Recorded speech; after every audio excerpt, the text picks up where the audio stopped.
할렐루야. 오늘도 말씀과 함께하는 여러분을 주님의 이름으로 축복합니다. 2월이 시작되었습니다. 2월에도 하나님께서 말씀을 통해 귀한 은혜 주실 줄 믿습니다. 오늘 말씀은 창세기 29장 1절부터 30절입니다. 먼저 말씀 개요입니다. 1절부터 8절은 야곱이 목적지 하란에 도착한 내용입니다. 여기서 지명에 대한 이야기를 잠깐 할 필요가 있을 것 같은데요. 28장 2절에서 이삭이 야곱에게 외삼촌이 있는 밧단 아람으로 가라고 말하는데 28장 10절에는 야곱이 하란을 향하여 갔다고 되어 있고 오늘 말씀에도 라반을 아는 목자들이 하란에서 왔다고 이야기합니다. 결론부터 말씀드리면 밧단 아람과 하란은 같은 지역이라고 보시면 됩니다. 밧단 아람은 메소포타미아 북부 지방인데 그 지역에 있었던 도시가 하란입니다. 밧단 아람이라는 지역에 하란이라는 도시가 있었던 것이죠. 경기 남부 지역에 하남시가 있는 것을 생각하시면 이해가 쉬울 것 같습니다. 아브라함이 아들 이삭의 아내를 구하기 위해 종을 보낸 곳, 그러니까 이삭의 아내인 리브가의 고향인 것이죠. 그곳에 야곱이 피신을 가서 외삼촌의 집에서 살게 된 것입니다. 두 번째 부분 9절부터 14절은 야곱이 외삼촌 라반의 환영을 받으며 그의 집으로 간 내용입니다.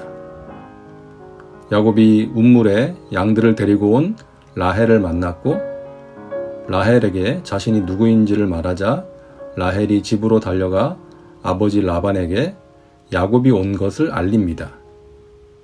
그러자 라반이 기쁜 마음으로 달려와서 야곱을 환영하며 맞이합니다. 11절을 보면 야곱이 라헬을 만났을 때 소리내어 울었다고 되어 있는데요. 아마 불안과 두려움 그리고 외로움 속에서 먼 길을 힘들게 왔는데 그 고생길이 최종 목적지에 이제 도착한 것을 확인하자 안도와 기쁨의 눈물이 터진 것이 아닐까 생각해 볼 수 있을 것 같습니다.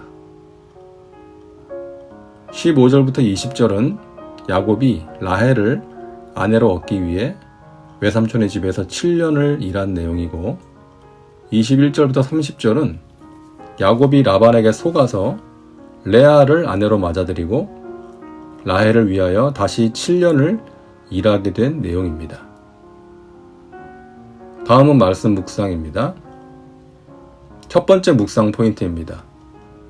야곱은 사랑하는 여인을 아내로 얻기 위해 라반의 집에서 7년을 일하게 됩니다. 그런데 20절을 보면 그녀를 사랑하는 까닭에 7년을 며칠같이 여겼다고 말씀합니다. 7년이라는 세월이 길게 느껴지지 않았다는 것이죠. 사랑하는 여인을 매일 볼 수 있었고 7년 후에는 아내가 될 것이라는 기대가 있었기 때문이었죠. 사랑의 힘이었습니다. 제가 재미있게 본 글이 있는데요. 네덜란드에 엘리나라는 78세 된 할머니가 있었습니다. 그 할머니의 평생 소원은 담배를 끊는 것이었습니다. 그래서 50년 동안 금연 클리닉에도 가보고 온갖 노력을 다했지만 결국 담배를 끊지 못하고 78세가 된 거예요. 그러다 어느 날 이 할머니가 자기보다 한 살 많은 제이슨이라는 영감님과 연애를 시작합니다. 혼자 살던 두 노인이 데이트를 하면서 서로에게 위로가 되었고 사랑의 감정이 생겼습니다. 하루는 제이슨 영감님이 이 엘리나 할머니에게 이렇게 말했다고 합니다. 내가 당신과 함께 살고 싶은데 한 가지 때문에 고민입니다. 당신이 담배를 많이 피우는 애연가여서 당신 건강도 걱정이 되고 내가 담배 연기를 맡으며 같이 살 생각을 하니 걱정입니다. 그러자 이 할머니가 말했대요. 그러면 제가 담배를 끊지요. 그리고 그때부터 담배를 끊었다는 거예요. 50년 동안의 고질적인 습관이 한순간에 고쳐졌다는 것입니다. 이 할머니가 이렇게 말했다고 합니다. 나는 의지의 힘보다 사랑의 힘이 더 위대하다는 것을 깨달았습니다. 50년 동안 의지의 힘으로 끊을 수 없었지만 사랑의 힘으로는 거뜬히 끊을 수 있었던 것이죠. 이것이 사랑의 힘입니다. 사람이 변화되는 데에는 의지와 노력도 필요하지만 그 무엇보다 사랑이 필요한 것이죠. 우리가 어떻게 구원받았습니까? 어떻게 그리스도 안에 있는 새로운 피조물이 되었습니까? 어떻게 이러한 놀라운 변화를 경험했습니까? 하나님의 사랑 때문이죠.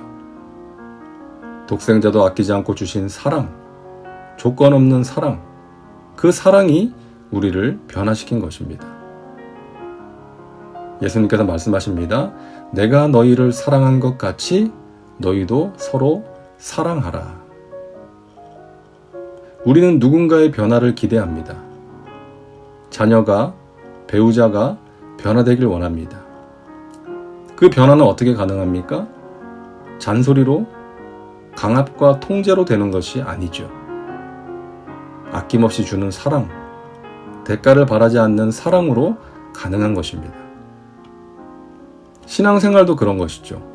의무감으로 하면 피곤한 것이 될 수 있습니다. 물론 크리스천의 의무가 있습니다. 그러나 의무로만 하게 되면 마음을 다해 드릴 수가 없는 것이죠.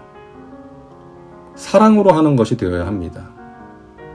하나님을 사랑함으로 예배하고 서로를 사랑함으로 교제하며 세상의 영혼을 사랑함으로 전도하는 것입니다. 그럴 때 우리의 신앙생활이 의무와 형식이 아닌 기쁨과 감사로 채워질 수 있는 것입니다. 두 번째로 생각해 볼 것은 아버지를 속였던 야곱이 외삼촌에게 속는 장면입니다. 야곱은 사랑하는 라헬을 아내로 얻기 위해 7년 동안 열심히 일했습니다. 드디어 결혼잔치가 열리고 첫날 밤을 보내게 되었는데 아침에 일어나 보니 라헬이 아닌 레아였습니다. 라헬의 언니인 레아였던 것이죠. 외삼촌 라반에게 속은 거예요. 야곱이 눈이 어두운 아버지를 속였던 것처럼 라반이 어두운 밤에 야곱의 눈을 속인 것입니다. 야곱이 따지니까 라반이 말합니다. 우리 동네에서는 동생이 언니보다 먼저 시집가는 것이 없어. 그런 법이 없어. 너가 라헬을 원하니까 이 결혼잔치가 끝나는 7일 후에 라헬도 너에게 아내로 줄게. 대신 7년 더 내 집에서 일한다는 조건이다.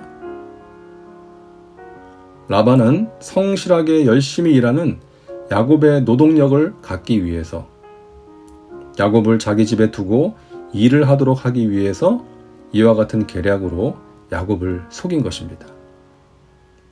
속일 생각이 아니었다면 미리 말해줬어야죠. 의도적으로 그렇게 한 것입니다. 아버지를 속여 장자의 축복을 받아냈던 야곱은 외삼촌에게 속았습니다. 이러한 인과응보의 법칙은 구약 성경이 가르쳐주는 중요한 삶의 법칙 중 하나입니다.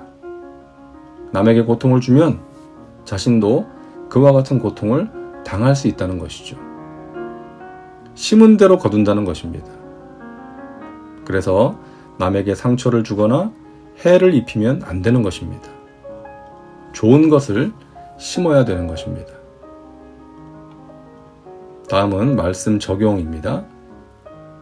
신앙생활을 의무가 아닌 사랑으로 하고 있는지 여러분 점검해 보시기 바랍니다. 행복한 신앙생활이 되기 위하여 필요한 것은 무엇인지 생각해 보시기 바랍니다. 심은 대로 거두는 것은 성경이 가르쳐주는 인생의 법칙입니다. 그러므로 좋은 것을 심으면서 살아야 합니다. 무엇을 심어야 할지 여러분 생각해 보시기 바랍니다. 이제 기도합니다.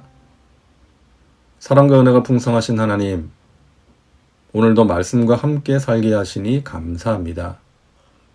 야곱을 보면서 인생의 진리를 알게 하시니 감사합니다. 예수님께서 말씀하신 가장 큰 계명인 사랑을 실천하며 살게 하여 주옵소서. 하나님을 사랑함으로 예배하고 서로를 사랑함으로 교제하며 세상의 영혼들을 사랑함으로 전도하게 하여 주옵소서. 행복한 신앙생활 하게 하여 주시옵소서. 심은 대로 거둔다는 것을 기억하게 하셔서 날마다 좋은 것을 심으며 살게 하여 주옵소서. 오늘도 좋은 것을 심고 거두게 하시는 예수님의 이름으로 기도하옵나이다. 아멘. 오늘도 말씀과 함께 복된 하루 되시기 바랍니다. 여러분 사랑하고 축복합니다.